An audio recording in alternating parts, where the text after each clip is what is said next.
In QuickBooks Online, you can have up to 3 users if you have the Essentials version of the app, and up to 5 users if you have the Plus settings of the app.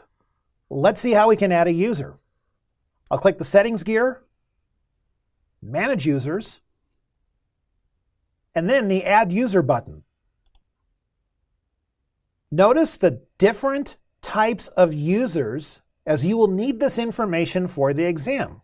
Custom User, which is what we will choose, allows you, the administrator, to pick and choose what they can do. Company admins can see and do everything. Reports-only users can see most reports.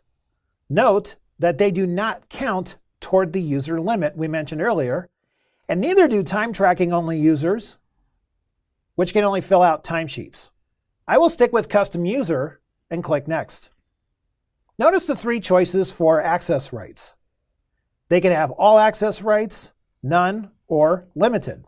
I will go with limited, as from here, we can make this user customer-centric, or vendor-centric, or both. I'll let this user work with customers, but not vendors. On the right, you can see the specifics of what this user can and cannot do. I will click Next.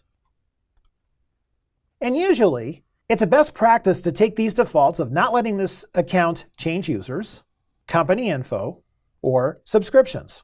I will click Next again, enter this person's contact information, and do notice that their email address will be their user ID. And finish this up. When this user gets an Intuit ID and accepts the invitation to be a user, the status will change from invited to active. Notice that we have a master admin as well. This is the account used to create this company in the first place. One more item to cover here. If we want to, we can invite an accountant to work with our data.